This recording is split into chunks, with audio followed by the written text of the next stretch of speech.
Hi, I'm Tony Williams, and this is Brooklyn Savvy.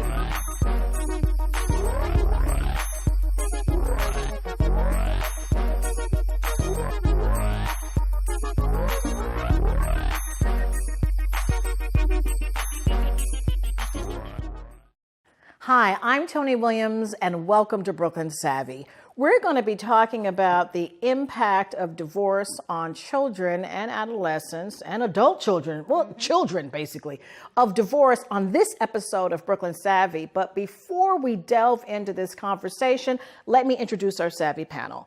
We have Phyllis White-Thorne, Rachel Russo, Denise Arpasu, and our guest, Lisa White. Tell us who you are and why you're here. I'm a clinical social worker, and I have a private practice. Excellent. And we've had you on the show before. That's why we're bringing you back. Yes. And we have Susan McMillan. So thank you, ladies, for joining. So why don't I kick this conversation off with the fact that over 40 million people will be pursuing divorces this year. And some of these divorces are really messy. I mean, I've got some friends that are caught up into this. Is divorce a trauma? Yes, divorce is a trauma. Exactly. I think it's the building up of it, right? Mm-hmm. So if you're having conflict in your home, children are impacted. The adults are fighting, children are impacted. They're being left out of the conversation or included in the conversation. They're torn between their parents, and then their parents are not talking to one another. I think children, one of the things we need to understand is that children need their parents. Their parents serve as models for how relationships of this level of safety. If I'm safe in my home, I'm safe with the world is safe. Right. And it sets an early foundation for children.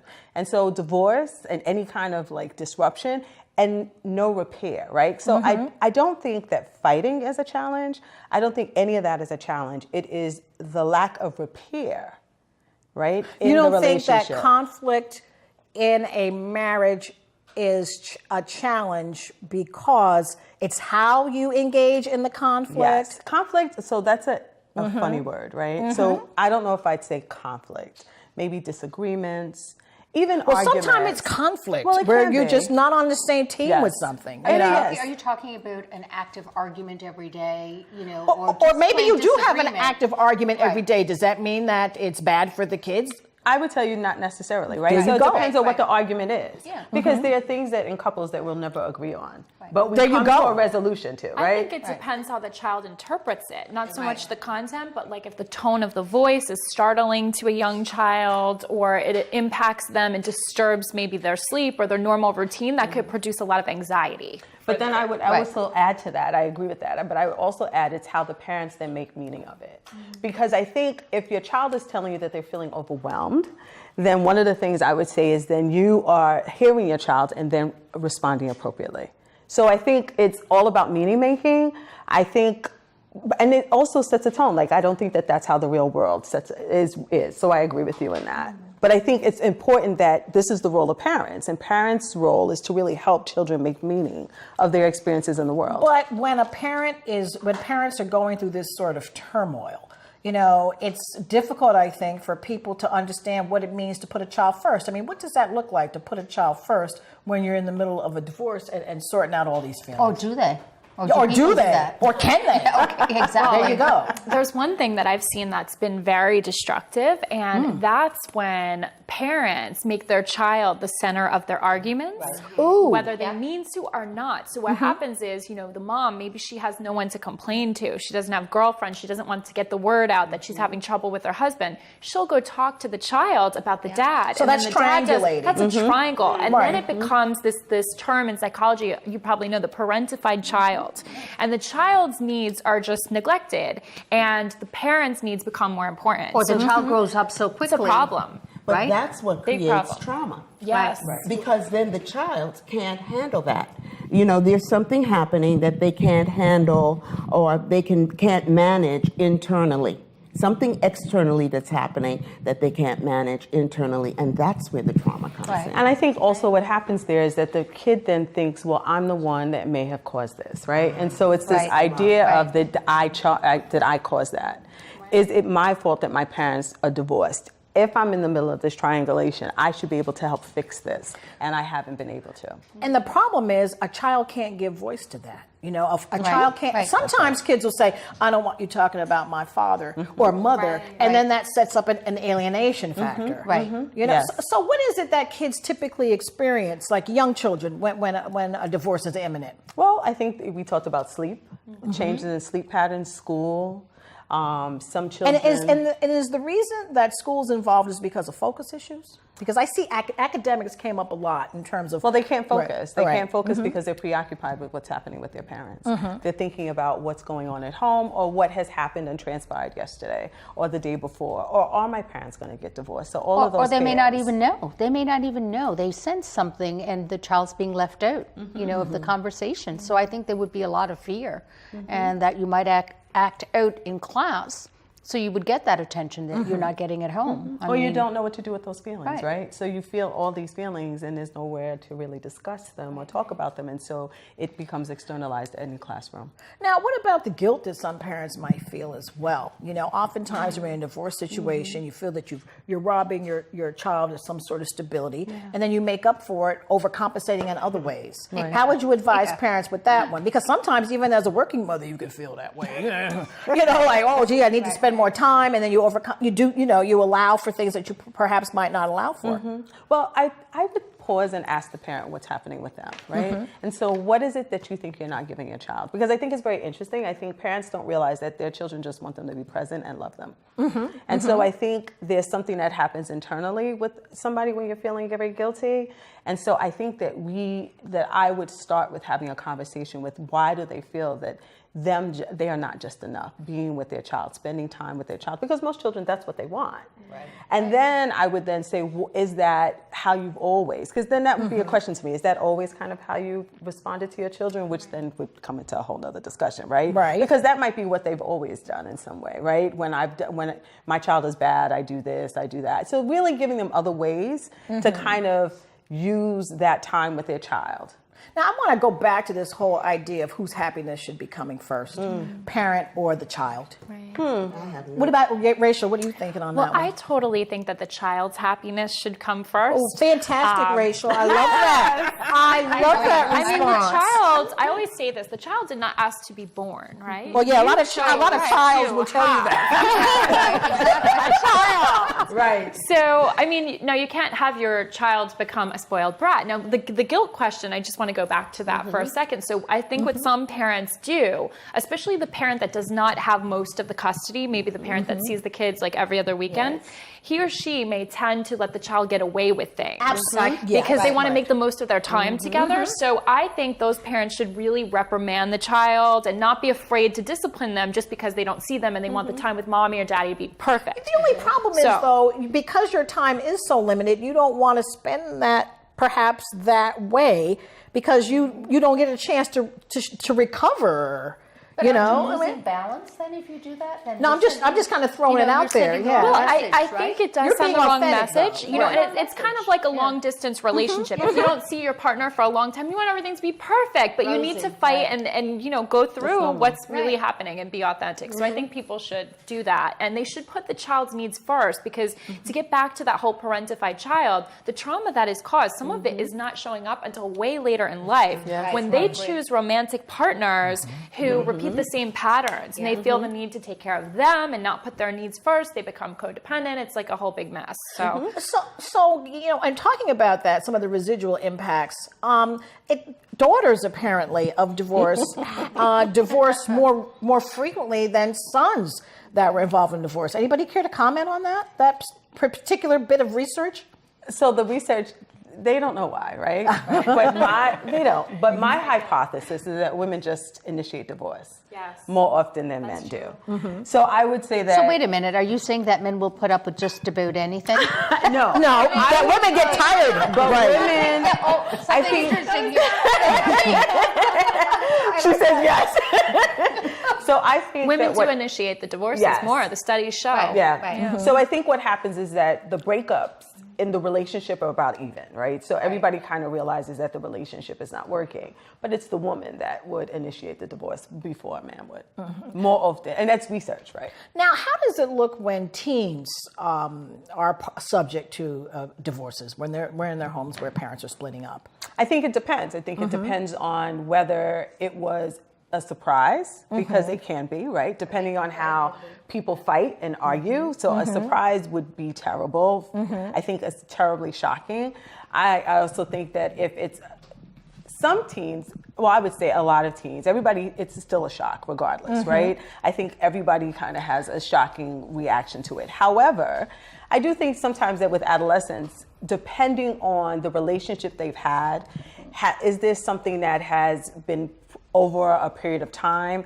I think adolescents sometimes, depending on who they are and depending on the safeguards that have been put in place. Maybe there's some therapy, maybe they recognize that their parents are having trauma already, maybe they're feeling like their parents are, it's unsafe in some ways for the parents. I think that plays a role. But I think for anybody, whether it's a small child, whether it's an adolescent, whether it's an adult child, it is traumatic. It is a disruption in your space. It is a change. It is very painful to see a total change and disruption in your everyday experience. Well, I can say this, like from my own personal experience growing up, my parents ended up separating when I was about 15, and obviously I'm already older, right? At that point. You're still young. Obviously, you're now 25. I don't mean that. I mean, the point is I've already reached a certain level of maturity. But I felt, here's the thing that I do recall, that I remember that was the most stressful for me, was going to bed at night and with my sisters, and I had my brother was only, maybe 6 months old at the time, and being afraid to go to bed at night because we were alone. It was my mom, 4 daughters, and a baby, my brother. Right. And I remember that was, for me, it took a long time to realize it's okay. We're going to be okay, because my dad wasn't there. And for me, that was the most traumatic part of it, was that it was such a difference. And that gets back to your safety issue. Safety issue. Right. Yeah. But what about those parents that use their kids as pawns? How destructive is that? When they, That's very destructive. Right, Well, right. those children, well, it depends. It's interesting. I was just listening to something the other day where, they're fighting. They're fighting over assets and resources and using this child as, their wedge, and holding the child ransom for the visitations. And that, to me, in that early relationship, can cause all kinds of challenges around mental illness, depression, anxiety, things of that nature. being caught in that sort of a situation. Absolutely. And then it keeps you, and so remember, there's some ideas around research that early trauma they can kind of look at a certain age and certain traumas that occur at different times in a child's life that could be the impetus to mental illness. And so if we think about it from Interesting. if we think about it. So in that childhood is perspective, really important. Childhood to be is happy. really A happy childhood is important. Right. Well, if you're talking about it from the Are you perspective talking of this. about a specific age? Because what if the child is 7 to 15, like that age group? Like, I'm just wondering if there is a difference those are in two- interpretation. I mean, that's a huge range. That's a huge range. Right. So for 7-year-olds, if you think about it, they think that everything revolves around them. And so a lot of 7-year-olds, and I would say children in those 7, 8, 9, 10, 11, 12, I'd be concerned about those children because they tend to internalize things. And things tend to be about, well, I might have done something. What did I do? Was I a good kid? Did I do something wrong that created this challenge in my house? Preteens are a little different. They want things about themselves. Adolescents need, they want their parents to pay attention to them, but they need stability because their world is topsy-turvy, right? So they're dealing with all these hard hormonal issues. Does it make any difference if it's an only child? I think, so this is interesting. So I think siblings sometimes are very good. They can help each other, right? Yes. So They can balance it out. Well, there's two things. They can help each other, or they act as wedges. So they might side with the parents. Oh, yeah, that can happen. There's a war in the family. There's a Right. war, right? So you might see, and sometimes with the adolescents the siblings are able to come together and support each other while all the turmoil is happening, and they serve as supports to one another. But there are other times where the kids kind of like go with different parents, and then it becomes And this don't they other identify challenge. kind of with the same sex parent? At least that's what some of the research indicated. Right. I can see But then, that, yes. right, but then you might have daddy's girls, Right. and then sometimes Right. kids just want to balance it out. just If this relationship. kid is against one parent, then you're like, well, this other parent needs some support. Right. I mean, Right. It you see balances yourself out, yeah. doing that even subconsciously when parents are Yes. right. And I think, parents don't like to talk about it, but there's one child that sometimes you tend to get along with better, that may mesh What with is- you. Oh gosh. And Oh, so gosh. that But you becomes know what? that's another show, Tony. No, but I just have to say, you know what? I think it's important that children understand that you have different relationships and equal love. But kids sometimes don't see it that Well, way. I always say that when they do that to me. They like to do that to me. But And I don't want either one of them to think that I'm more fond of the other. But Yes. But you do, Yeah. it's just Yeah, like right, with right. anybody else. Yes. It is like with anyone else. Some people just resonate. Some people you connect with easier and others are a little more complicated. And it is the same things with siblings and family members. right. What right. about, Lisa, what about older children? All of a sudden you've been married 30 years, Oh, 35 years. that would be a crushing if that had happened in my and, case. And you decide it's time to call it quits. Some of them are happy about it because they know that Okay, their they've been parents have watching it been for so long. suffering for all these years, and they Yes. figure, you know what, my parents are middle-aged or a little Yes. older. They still have their life ahead of them. They can be happier Right. alone than together and be miserable. I There's have no had need friends- to stay together for kids. Even have seen say the things to complete me. opposite. I've had situations where kids would say, "Mom, just do this. Just get it done. Please be happy." Right. That kind of thing. I have matchmaking clients that the ex-husband buys his ex-wife a membership to get matchmaking or an online dating site. So, and the kids are involved and they're all picking out partners, and it's like they Interesting. want to coexist as this happy you family. serious? They go on vacations together. It's like a little odd. That's the conscious uncoupling, right? yes. Let's talk a little I bit think about it's that. really cool if you could do that. But I mean, if you are so in love with someone and you spend all these years, are you really going to be able to see them with a new partner and going on vacation and you're all this big If family? you have one, You have to, maybe if you have one. That helps the guilt. Yeah. That helps the guilt. Right. That helps to make you feel it's okay. The blended family. The new concept. It has to be It's a higher consciousness. And self-aware and Yes. spiritual and, I think it in takes order to pull that off, a right? certain level of emotional intelligence. Yes, It's yes. a certain level of emotional intelligence that allows you to now realize that this relationship is not working and that we need to separate for the best interest of ourselves and for your children. And so that takes a higher level of emotional intelligence, and I'm not quite sure everybody So is talk there. about the high level of emotional intelligence. And a lot of we've therapy. been talking. We've been talking about things that parents do wrong, things Right. that Right. really Right. hurt the Right. children. Are there some ways for someone out there that at this point is considering divorce? Right. What should they do? How should they handle it? How should they keep that speak child to resilient. these children? Right. Is And there such thing as a good divorce?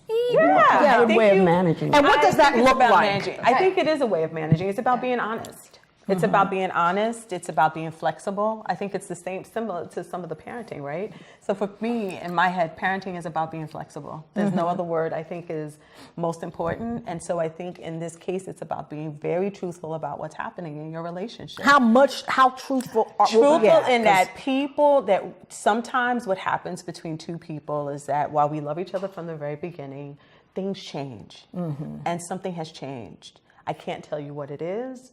I know that we've had some challenges, your dad and I, and so now it seems like we can't resolve it and we have to separate. And I know that that's going to hurt you. And so let's talk about that. Let's kind of be there. And some kids won't be able to talk about it, but paying attention to the changes in their behaviors. You know your children. You know when something is not right. Trying to create as much of a stable environment for them as possible. Maybe not leaving the apartment that you lived in for such a long time as a family. Trying to keep them and not fighting in front of them, not including them in the divorce proceedings. But I think that takes a certain amount of self-reflection on the part of the adults in this space, right? So maybe we need to go to therapy. Well, I'm thinking Maybe we right, need to go to right. therapy before we have this conversation. Right, Maybe right. we need some help. Right. On how I to would think a lot of navigate people that. would need help on how to navigate these high emotions that come up Right. because no one is, you're in this situation because of the stress and the conflict. And no one gets married to get divorced. Right, Nobody right. does. And it's so one extremely gets disappointing. Married to Well, get some people see it divorced. as a big failure. So, Yes. how do you get over such a failure? How do you explain to children it's not really a failure? You were meant to be together for X amount of time. We loved each other. We had you. And now our time is over. I mean, I know it sounds like so easy to deliver that, but it really isn't when you're dealing with emotions. But we're not over, right? Right. So our Right, you're not relationship divorced is from your over, parent, right. But as You our as my child. we're not over with you. And we will always We are love you. still here Right. for you. And to focus more, I think, on the child, Yes. like creating a plan to be proactive of how things are going to change, how Talk they're going to about that. transition. You can talk about what I that just would look like. thought of Right. one really good idea when you were talking about stability. So to have a parent kind of move in and out of the household instead of making the child move is a good idea. Wait a minute, you said have the parent. Yeah, so maybe they all live in one residence. A lot of people are doing this. And Yeah, then but instead of wow. getting two apartments, the Right. parents are the one commuting instead of like having Yeah. the child go back and forth between two residences. So they don't have two sets of things Right. and worry about all that stuff. So I think that would help a lot. Right. Yeah. I They have to stay in their agree with that. home, their childhood home, It's very hard though. But yes, people do it. It's extremely difficult. Again, this goes back to, so then the question now becomes, is interesting. I was talking to one of my friends about this the other day, and I said, so how far do you go with that? And she said, no, Yeah. I had to put him out after a while. You know, it was interesting. She said, I had to put him out because I guess the question came up, right, is, am I keeping him here just for the kids? Or is it for me? is it something else? And How so do I you think move on yeah. when you're So- ready to have a new relationship if because- the guy or girl is still there? Absolutely. So I think that works when your kids are little, but I'm not quite sure what that looks like when you're older or your kids are older and you're really trying to have a relationship. But I do think it's a good idea, and I think people are doing it. It's very interesting that you say it because a lot of people are doing it. But that also has Look to at do with Tony's them. face. Well, but I'm kind of, I can You're talking about understand separation. why partners would do this for convenience, but I think that when it's done, it needs to be finished. I don't You know? think it's convenience, Tony. A lot I of it is think it's- economics. A lot of it is Well, in I'm New calling York that kind City, of convenience in a people way have to because stay together because there's no other about a little place to hardship? go. Hardship. Well, Well, that's why people don't get divorced. that's right. Exactly. People stay together. Economics can keep relationships together. Yeah. And then you work it out because oftentimes, if you give time, sometimes time heals. It does. Yeah, Sometimes, it can. some of the issues that you had early on, maybe you can live with now. No, it depends, and people shift. But people Exactly. shift. But that flexibility is what I think is always key in everything, right? So, how well do we manage different Right. pieces? But there's something in that, and so there is something in this idea of separate, and so I do think there's something very healthy about two people living in two separate places and having a child manage that shift. And I think it is very difficult, but I do think it's because I think that enmeshment sometimes it can be very messy, and it could. What do you mean about the enmeshment? So, I think that You're talking about the blending?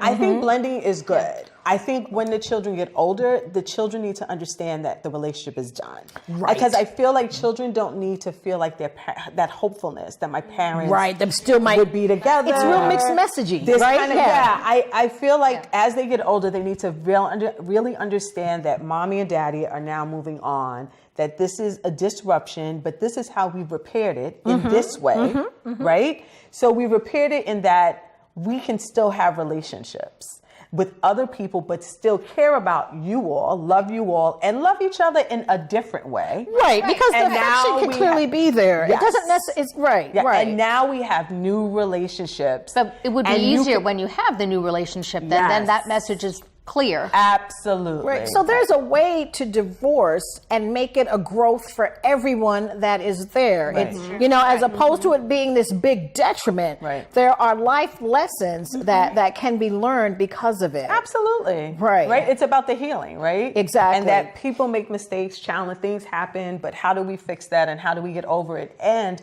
I have this kind of philosophy that that pain, while it's very uncomfortable, there's a lot to learn. Kids will need to understand that to find their way in the world. That's right. And that is part of teaching them how to grow up. That's right. And I think it's important that they understand that. Some of the research does, though, indicate that some children of divorce do have issues when it comes to some of the residual impacts into adulthood. Talk a little bit about this lack of wanting to commit. Is one of the ones that I was reading about, as well as fear of abandonment, disbelief in the permanence of love.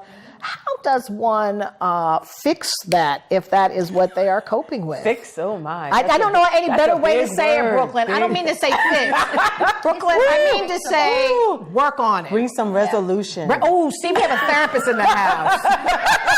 Right, Bring some resolution. You're right. Well, mine like fix is shortcut. I want to fix it. I would say that it depends on how we have interpreted the experience. And so for some people, this interpretation is that I was abandoned, right, as a child, right? My parents have abandoned me, and maybe they did. Maybe with the change, I didn't see my dad or my mom as much. Maybe I didn't see them at all. So that's real, right? And so that interpretation. Right, because sometimes a parent divorces the entire family. Yes. Right. Oh, yeah. Yes. Right. Yeah, not good. But Right. I can share that I felt that I didn't want to fall into the same trap as my parents had. So I felt I would know when the right person would come along, and engaged many times and avoided getting married many times.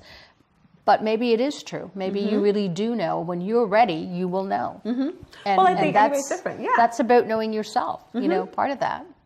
I agree. I think that's real. I agree. Well, that's all the time we have for this episode of Brooklyn Savvy. But Lisa, you were fantastic. Rachel, thank you for informing the conversation. And to our Savvy panelistas, we will see you next time on Brooklyn Savvy.